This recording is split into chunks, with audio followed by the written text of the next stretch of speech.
Achievers और शालिनी शर्मा आप सबके सामने हैं कोफिशिएंट ऑफ कॉरिलेशन के कार्ल पियर्सन मेथड को लेकर। तो इससे पहले हमने स्कैटर डायग्राम और ग्राफिक मेथड को कर लिया था और आज थर्ड वन है जो कि बहुत इंपॉर्टेंट है और मार्क्स गेनिंग भी है, तो प्लीज आप इसको बहुत ध्यान से समझिएगा। स्टार्ट करते हैं। Karl Pearson's coefficient of correlation widely used in practice, सबसे ज्यादा यूज होता है कॉरिलेशन के अंदर और इसमें से एक 20 मार्क्स का क्वेश्चन आपका बनता ही बनता है, डैम श्योर होता है। इसको हम डिनोट करते हैं आर से।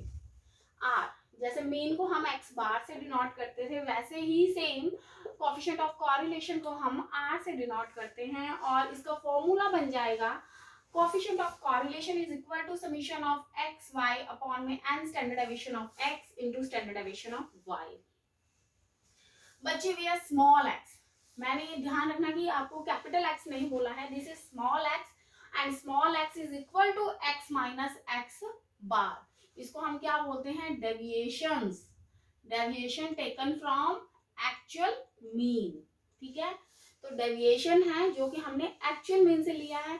अब what is actual mean, assume mean, जो हमारे न्यू व्यूअर्स हैं उनको मैं लिंक दे दूंगी डिस्क्रिप्शन बॉक्स के अंदर, तो आप उस लिंक से डायरेक्ट जा सकते हो जहां पे मैंने आपको मीन वगैरह सब स्टैंडर्ड डेविएशन ये सब निकालना सिखाया है, तो आप इसकी कैलकुलेशन उस लिंक से सीख सकते हो।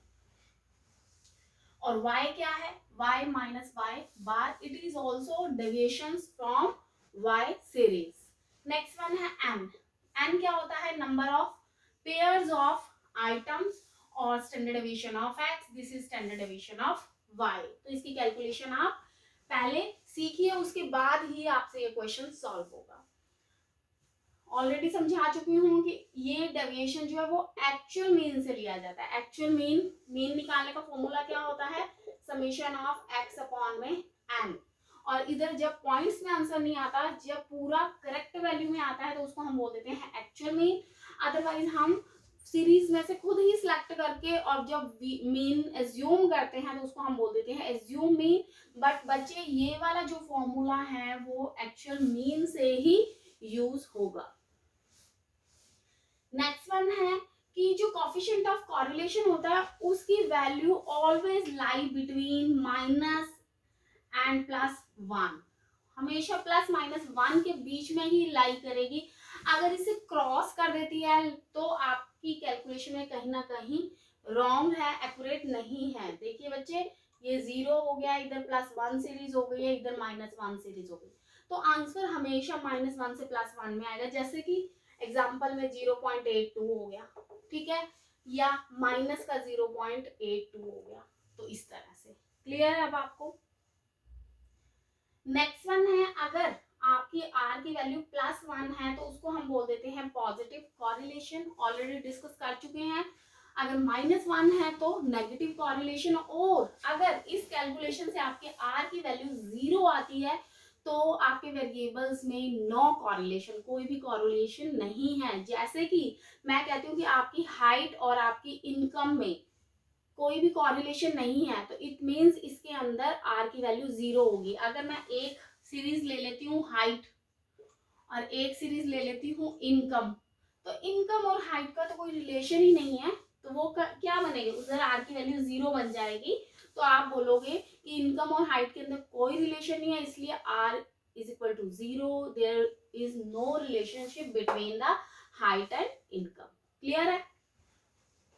नेक्स्ट वन है, it describes what, coefficient of correlation जो है वो डिस्क्राइब करता है मैग्नीट्यूड ऑफ कॉरिलेशन और साथ के साथ इसकी डायरेक्शंस के बारे में भी डिस्कस करता है। अब जैसे मान लीजिए हम आर की वैल्यू 0.82, जो मैंने अभी यहाँ पे एक एग्जांपल बताया है वही लेके चलती हूँ, ठीक है। आर की वैल्यू अगर मान लीजिए 0.82 है, प्लस में ही होगी अगर कुछ भी नहीं डिस्क्राइब कर रखा है मैंने इसके अंदर। तो ये देखो, आर की वैल्यू अगर 0.82 है, प्लस में ले लेते हैं, तो जो प्लस है वो तो क्या हो गया है, पॉजिटिव कॉरिलेशन हो गया, और एक ये है 0.82, तो इसको तो हम बोल देते हैं मैग्नीट्यूड जो 0.82 है, और जो प्लस में पॉजिटिव है तो ये क्या बन गई हमारी डायरेक्शन बन गई है। तो मैं वही तो कह रही हूँ कि coefficient of correlation describes direction as well as magnitude. Clear है कि अब मैग्नीट्यूड क्या होता है और आपकी डायरेक्शंस क्या है। अगर इसकी जगह माइनस होता तो वो माइनस जो होता है वो कौन सा डायरेक्शन बन जाता है, नेगेटिव कोरिलेशन बन जाता है। क्लियर हो गया अब आपको। अब हम इस पॉइंट को जो हमारा फॉर्मूला था कि r is equal to summation of x y upon में n standard deviation of x into standard deviation of y, इसका मैं आपको एक एग्जांपल करवा रही हूँ, उस एग्जांपल से हम इसको कैलकुलेट करते हैं। तो x की वैल्यू ले लीजिए 48, 35, 17, 23 और 47। इसी तरह से सेम हम ले लेते हैं y की वैल्यूज। y की वैल्यू है 45, 20, 40, 20, 40, 25 एंड 45। ठीक है, अब मुझे क्या चाहिए, स्मॉल x। स्मॉल x क्या होता है यहाँ पे, x माइनस एक्स बार। तो firstly you have to know x bar, that is means. तो इसका टोटलिंग कर लो समीशन ऑफ x का, वो बन जाएगा 170 और 170। तो मीन की वैल्यू निकाल लीजिए, 170 डिवाइड बाय n, 1 2 3 4 5, तो 5 हो गया। बच्चे मैंने मीन निकाला है, मीन का फॉर्मूला होता है समीशन ऑफ x अपॉन में n। 5 3 जा 15, 5 4 जा 20, तो 34 जो है वो हमारा मीन आ गया, that is small x, x minus 34। Clear हो गया अब आपको। अब 48 में से 34 माइनस कर दीजिएगा, तो वैल्यूज मैं सीधी लिख देती हूँ क्योंकि टाइम की शॉर्टेज है। तो 48 में से 34 माइनस करोगे तो आपका वैल्यू आ जाएगा 14, 35 माइनस 34 1, और 17 माइनस 34 माइनस का 17, 23 minus 34 that is minus 11, 47 minus 34 that is plus 32। ये तो हमने निकाल लिया स्मॉल x।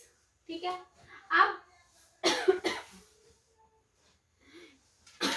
सॉरी, अब हमें क्या चाहिए, एक्स वाई की वैल्यूज चाहिए। और बच्चे यहाँ पे जो मैंने आपको आर का फॉर्मूला समझाया है उसके अंदर एक मिस्टेक कर दी है मैम ने, that is standard and into standard deviation of x and y. Okay, हाँ जी। तो अब जब ये वाला फॉर्मूला अप्लाई करना है, अब इस फॉर्मूला को एक और फॉर्म में चेंज करते हैं। वो फॉर्मूला क्या हो जाएगा, summation of x y upon में standard summation of x square into में समीशन ऑफ वाई स्क्वायर। अब जब ये वाला फॉर्मूला कब अप्लाई करना है, जब आपके पास सिंपल सारी वैल्यूज दे रखी हो। मान लीजिए समीशन ऑफ एक्स वाई की वैल्यू गिवन है और स्टैंडर्ड डेविएशन की वैल्यू गिवन है। अगर मान लीजिए आपको कैलकुलेशन करनी है तो इस फॉर्मूले को आप जब स्टैंडर्ड डेविएशन ऑफ एक्स की फॉर्मूला अप्लाई करोगे, वाई का फॉर्मूला अप्लाई करोगे, तो इस चीज की जगह यही सेम आ जाएगा डिटर्मिनेशन के अंदर, सॉरी डिनोमिनेटर के अंदर।